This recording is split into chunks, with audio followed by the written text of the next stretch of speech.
Hello, hello, bonjour et bienvenue à tous dans un nouvel épisode de l'After Hoopcast. Très heureux de vous retrouver ce dimanche. À mes côtés, Georges Eddy, Jérémy Lebescon. Messieurs, ça va bien? Salut Alain, ça va très bien. Un bon dimanche parce qu'on sait tous qu'on vient là le dimanche enregistré, bien sûr, nous sommes sincères. Le Hoopcast fêtait sa 150e cette semaine. La NBA a fêté ses 70 ans l'an dernier. Pour les 50 ans, elle avait fait son top 50 des meilleurs joueurs de l'histoire. Nous avons décidé de faire un top 70 et donc d'ajouter 20 noms à la liste.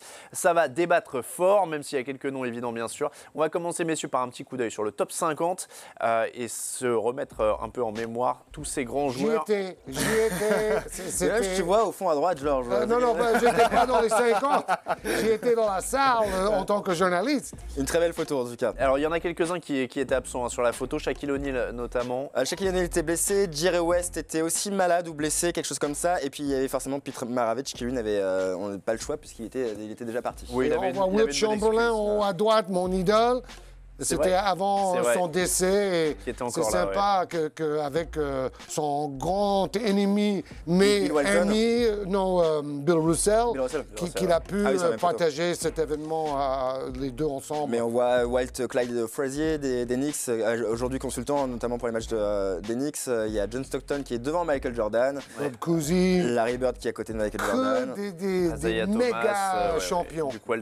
Bill Walton, pardon, du coup. Mais non, Luke c'est son fils, ouais. Qui lui n'aura pas été, il aurait été champion, mais pas suffisamment. George Mikan, c'est complètement à gauche, à côté de Kareem Abdul-Jabbar, deux des plus grands pivots de tous les temps. Il faut savoir que Shaquille O'Neal n'est pas sur la photo, donc on l'a dit, et c'est lui qui a d'ailleurs payé les funérailles de George Mikan. Oui, exactement. Il a aidé la famille à payer. Bon, c'est la preuve qu'au début de la NBA, ça ne payait pas très cher. Donc, on grille le suspense. Luke Walton n'est pas dans la liste des 20 qu'on a ajouté. Il ne rejoindra pas son père. Messieurs, donc, on a des intouchables et des joueurs qui vont y entrer très évidemment. On va les voir tout de suite à l'écran et notamment des retraités très récents. Kobe Bryant, notamment Jason Kidd, Allen Iverson, Tim Duncan, Steve Nash, Kevin Garnett, Dennis Rodman. Ça, c'est quand même assez évident. Alors, zéro contestation. Bah non, mais pour le dire, voilà, il y a eu une conf de rédac, disons-le comme ça. On a donné des noms. Alors moi, je tenais à mettre Dennis Rodman. Je trouvais ça important qu'il y soit. Tout à fait. On est d'accord. Mais je crois qu'on est tous d'accord, de toute façon. Mais Jason Kidd aussi, qui pour moi est un joueur qui aurait pu avoir un titre de MVP un jour. Surtout que Steve Nash en a deux. Alors je ne dis rien contre Steve Nash, mais Jason Kidd le méritait tout autant. Il a été champion. Kidd a été champion avec Dallas. Mais voilà, c'est une très belle liste. Je pense qu'ils méritent tous de faire partie de cette liste ultime. Alors là, du coup, 1, 2, 3, 4, 5, 6, 7, on a rajouté. Et il y en a encore quelques-uns qu'on avait définis comme indiscutable. LeBron James y est déjà. Oui, ça me paraît. Oui, je crois qu'on peut. Évidemment. Il est déjà un des plus grands de l'histoire, on est d'accord. Reggie Miller n'avait pas été sélectionné dans les 70 en 96, dans les 50 en 96. Un petit peu jeune peut-être. Il s'est fait une place depuis. Mais il était. Parce qu'il a joué ses finales après en 2000. Hein. Ouais, mais il était déjà plutôt jeune en 2000. Mais enfin bon, oui en effet, mais bref, quoi qu'il en soit, il avait déjà 12 ans de carrière quand ça s'est fait. Mais je pense qu'aujourd'hui, on peut dire qu'il mérite sa place. On peut le dire. Je suis tout à fait d'accord. Comme pour Ray Allen. Ouais. Comme pour Nowitzki et comme pour Wade. Là aussi, il n'y a pas une grande discussion à faire. Donc 3 titres pour Wade, 1 pour Nowitzki qui va chercher avec Dallas contre le Heat de Miami. Et puis Ray Allen, évidemment, double champion et meilleur shooter à 3 points en plus de l'histoire. Donc ça rajoute au CV.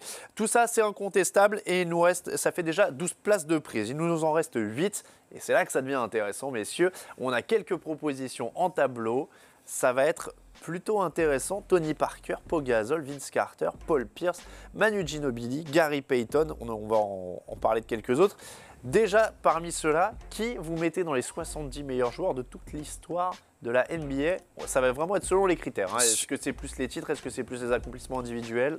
Moi je mets Gary Payton. Pour moi, c'est un des joueurs. Je ne sais pas pourquoi aujourd'hui il est aussi. On ne reconnaît pas autant sa carrière, mais ça a été un champion et puis surtout un des meilleurs défenseurs extérieurs de l'histoire de la ligue. Il a été élu meilleur défenseur, hein, il faut le savoir. Il a été élu 9 fois dans la All Defensive First Team, 9 fois All-Star aussi.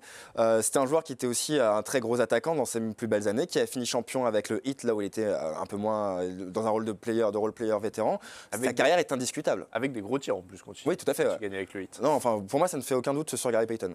C'était un gros défenseur, mais il valait aussi 20 points par match. Oui, tout à fait. Oui, donc, avec Sean Kemp, c'était le tandem terrible de Seattle. Vendu pour la 13e place alors.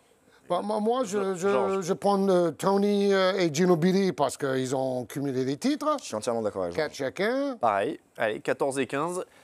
Vince Carter, est-ce qu'on étudie la possibilité? Est-ce que c'était un excellent joueur qui finalement n'a pas accompli grand-chose collectivement? C'est ça, moi, qui me gêne avec Vince Carter. À titre affectivement parlant, bien sûr que j'aimerais le classer ainsi. En tout cas, si on parle juste de talent, il y a bien sûr le talent. Après, il a fait beaucoup d'All-Star Games, Vince Carter, c'est 8 All-Star Games. Mais finalement, c'est seulement deux sélections seulement dans une All-NBA team. Il n'a pas gagné grand-chose, Vince Carter, finalement. Ouais. Voilà. Oui, Pau Gasol a gagné plus de titres. Pau Gasol a gagné plus, voilà. Donc, à la limite, si je devais préférer, je prendrais plutôt Pau Gasol que Vince Carter. Disons que c'est là où, pour moi, il faut replacer le débat. Le classement du top 50 NBA, c'était les top 50 des 50 plus grands joueurs de l'histoire NBA. 50 plus grands, pas 50 plus forts, pas 50 plus talentueux. Et pour moi, quand on dit grand, c'est qu'il y a le palmarès qui rentre en compte.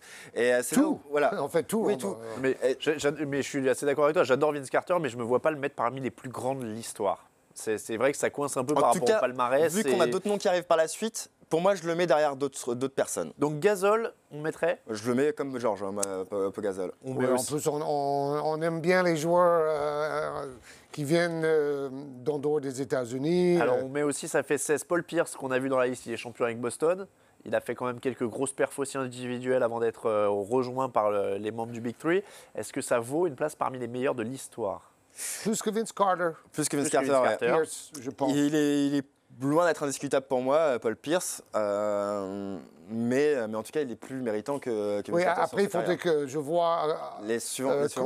avec qui il est en concurrence. Alors, pour avoir un meilleur jugement. Si on le met en concurrence, par exemple, avec Tracy McGrady, tiens. Je le lance comme ça parce que ça paraît être... C'est un peu comme Vince Carter, non? Je pense qu'un jour, on parlera des joueurs les plus talentueux dont le talent est gâché. Moi, Tracy McGrady, c'est pour moi le joueur le plus facile que j'ai vu jouer. Il est incroyable. Le joueur le plus talentueux, ballon en main, etc. Après, Tracy McGrady, on peut le dire, n'a vraiment jamais rien gagné. Ouais. Et même cette sélection, finalement, au Hall of Fame, elle se fera parce que c'était un très gros scoreur. Oui, mais, le plan individuel. Mais pour moi, il ne mérite pas cette liste. Alors, on te propose des plus jeunes. On va les voir tout de suite. Et ceux-là, ils ne sont pas dans la ligue depuis très longtemps, finalement. Alors, on a Tracy McGrady qui est en haut, mais Kawhi Leonard, James Harden, Carmelo Anthony, Russell Westbrook, Chris Paul, est-ce qu'il y en a un qui peut déjà Paul, il va y être. Allez, par rapport à l'ensemble de sa carrière et le très haut niveau de statistiques qu'il a toujours tenu, parce qu'on oublie qu'on dit le fameux stat plus-moins, il est généralement tout en haut et en évaluation, mais au niveau des titres, il n'en a pas. Après, Chris Paul, c'est pas beaucoup de finales de conférence non plus. Mais c'est un niveau incroyable au poste de meneur pendant 10-15 ans. Voilà, bien sûr. Après, il n'est pas dans la liste. Alors, Kawhi Leonard, on s'est posé. Enfin, moi, on sait tous que je suis hyper fan de Kawhi Leonard. Et c'est moi-même qui a posé la question parce que ça me paraît vraiment très tôt. Mais en termes d'accomplissement, il a déjà fait beaucoup. Mais à titre personnel, j'ai du mal à mettre dans cette liste. Il y a un joueur, on m'a dit tout de suite non de but en blanc. Mais moi, c'est Chris Bosh. Ah ouais, non, j'aurais pas... Chris Bosh, c'est 2 fois champion, 11 fois All-Star, meilleur rebondeur de l'histoire des Raptors. Très, très relevé. Voilà, Oui, c'est à réfléchir. Mais alors moi, il y en a un qu'on n'a pas vu, que je mettrais directement en fait, et je comprends pas pourquoi on l'a oublié, c'est Stephen Curry. Il a déjà doublé MVP, il a déjà révolutionné, pas révolutionné, mais en tout cas, si, rendu... Ouais, c'est étrange d'ailleurs, parce que je crois qu'on en avait parlé. Non, Curry plutôt que Kawhi Leonard. Évidemment. Parce qu'il a un titre de finale et de MVP. Donc il dépasse même Steve Nash. Aussi. Avec ce qu'il a déjà accompli. Et puis en termes les records de 3 points. C'est ça, voilà, en termes d'impact culturel, en termes... 3 points dans une saison, des choses comme ça. Et puis en termes d'impact, il a quand même été le phénomène de la NBA. Heureusement que vous ne l'avez pas oublié. Oui, parce que celui-là, on serait fait quand même étrier, sérieusement, sur Twitter. Alors qu'en plus, pour nous, il était indiscutable, c'est vrai. Je sais pas pourquoi. Mais oui, alors après la question... Ça nous fait 18, il nous reste 2 places. Ça nous fait déjà 18 ? Ouais. Il nous reste 2 places. Westbrook et... non, mais Kevin Durant, on l'a mis aussi quelque part ? Kevin Durant, on l'a pas mis. On l'a pas mis, on peut le mettre. Et voilà, 19, il nous manque plus qu'une place. C'est entre Harden et Westbrook. Alors là, il va y avoir un gros débat. Comme d'hab, comme pour MVP cette saison. J'hésite énormément parce que Harden, c'est vrai que je n'ai jamais été son plus grand fan, mais on oublie qu'il y a 2 ans, il est quand même dauphin au titre de MVP et presque ex-aequo finalement. Parce que j'allais dire, sa vraie réussite, elle est vraiment très récente. C'est vrai qu'il fait une très très belle saison et que là, il est presque indiscutable. En finale aussi. Avec Durant et Westbrook. Et le Thunder, ouais. Mais donc du coup, Westbrook y était aussi. Donc, je sais pas quoi dire. Moi, je vais vous dire, je mettrais plutôt Pierce que ces deux-là, d'ailleurs, à l'heure actuelle. J'attendrais 2 ou 3 ans qu'ils aient fini. On est d'accord. Je mettrais Paul Pierce pour le moment. Oui, après, il faudrait peut-être aller en détail sur leurs statistiques saison par saison, mais ça doit être assez similaire. Et bien voilà donc pour notre top 20. On attend à ceux qui nous regardent de dire ce que nous avons oublié. Parce que forcément, quand on fait des listes pléthoriques comme ça, il y a forcément des oublis. Je sens qu'il y en a un évident qui va nous revenir en pleine phase d'ici quelques heures. Ça va être terrible. Ça va être un tsunami. Bon, déjà, on a Curie et Durant, l'honneur est sauf.